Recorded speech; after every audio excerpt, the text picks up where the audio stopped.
මේ කොමත් එක ගමක හිටියා සෙන්යා කියලා ලස්සන පුංචි ගෑන් ළමෙක්. මේ සෙන්යාගේ පවුලේ හිටියේ අම්මයි තාත්තයි සෙන්යයි. සෙන්යාගේ තාත්තට තිබුණා පොඩි තේ කඩයක්. ඉතින් ඒකෙන් ලැබෙන ආදායමෙන් සහ වත්තේ වවලා තියෙන එළවලු විකුණලා ලැබෙන ආදායමෙන් තමයි මෙයාලා ජීවත් වුනේ. සෙන්යාගේ තාත්තගේ කඩේ එතරම් විශාල හෝ අලංකාර නොවුනත් ඒ සෑම විටම නැවුම්ම පෙරන ලද තේ සහ ගෙදර හැදූ ආහාරවල සැනසිලිදායක සුවඳින් පිරී තිබුණා. සෙන්යාගේ අම්මා හැමදාම පාන්දරින්ම ඇහැරලා කඩේට දාන්න එක කෑම ಜಾති හැදුවා. තාත්තත් අම්මට උදව් කරා. ඉතින් ඒ කෑමත් අරන් ගමේ කුකුළු හඬලන්න පටන් ගන්න විට තාත්තා එයාගේ බයිසිකලෙන් කඩේට ගියා.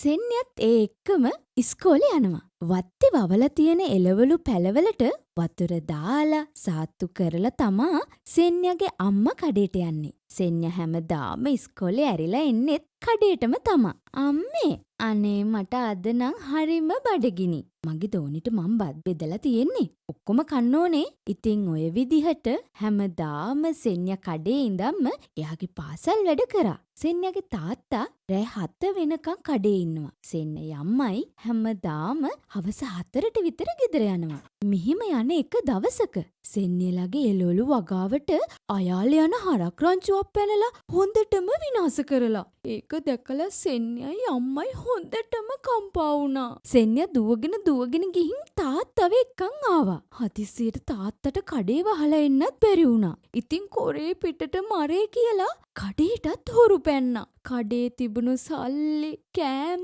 හැමදේම හොරකම් කරලා. දැන් සෙන්යලාට ජීවත් වෙන්න ආදායම් මාර්ගයක් නැති වුණා. හරියට කන්නවත් නැහැ. හරිම දුක්බර ජීවිතයක් තමයි එයාලට ගත කරන්න උනේ. සෙන්යාගේ තාත්තට ගමේ මිනිස්සුන්ගේ කුලිය වැඩ කරන්න යන්න සිද්ධ වුණා. ඔය ඉන්න අතරේ එළවලු වගාවත් නැවත පටන් ගත්තා. ඔහොම ඉන්න අතරේ එක දවසක් සෙන්යා දුකින් ඉස්කෝලේ ඇරිලා එන ගම හරිම අපූර්ව සිද්ධියක් සිද්ධ වුණා. සෙන්යාට පාරේ බිම වැටිලා තිබිලා එක එළවලු වර්ගවල දාන්නේ තියෙන මල්ලක් හම්බ වුණා. ඉතින් එයා ඒක අරන් ගිහින් තාත්තට දෙනවා. තාත්තේ මේ බලන්න මට මොනවද හම්බුනේ කියලා.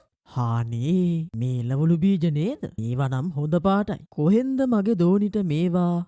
සෙන්යා ඉතින් එයාට මේවා ලැබුණ විදිහ කියනවා. අම්මයි තාත්තයි සෙන්යයි එකතු වෙලා අලුත්ම බිමක මේ එළවලු බීජ වගා කරනවා. එළවලු පැල ඉක්මනින් සරුවට වැඩෙනවා. පුංචි සෙන්යා ඒ පැල එක්ක hina වෙවි කතා කරනවා. එළවලු වගාව සාර්ථක වෙලා හොඳ පළදාවක් ලැබෙනවා. ඉක්මනින්ම වෙනත් ගම්මානවලින් පවා මිනිස්සු එළවලු මිලදී ගැනීමට එනවා. ඉතින් දැන් මේ පවුලට කෑමට ඇති තරම් දේවල් තිබුණා. අමතර මුදලින් ඔවුන්ගේ තේ කඩය නැවත විවෘත කරනවා. කලින්ටත් වඩා හොඳින්. සෙන්යාගේ අම්මා ආයෙත් සතුටින් කෑම හැදුවා. තාත්තා වැඩ කරන අතරතුර සතුටට විසිල් ගැහුවා. කුඩා සෙන්යා සිනාසෙමින් සෙල්ලම් කරා. එතෙන් සිට පවුල නැවත කිසි දිනක කුසගින්න හිටියේ නෑ. අද්භූත බීජ මල්ල පැමිණියේ කොහෙන්දයි ඔවුන් කිසි විටකත් සොයා නොගත්තද.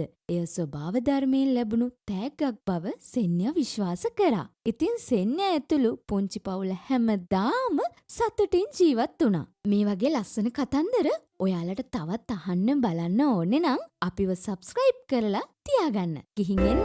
Thanks for watching, everyone. See you next time. Bye-bye.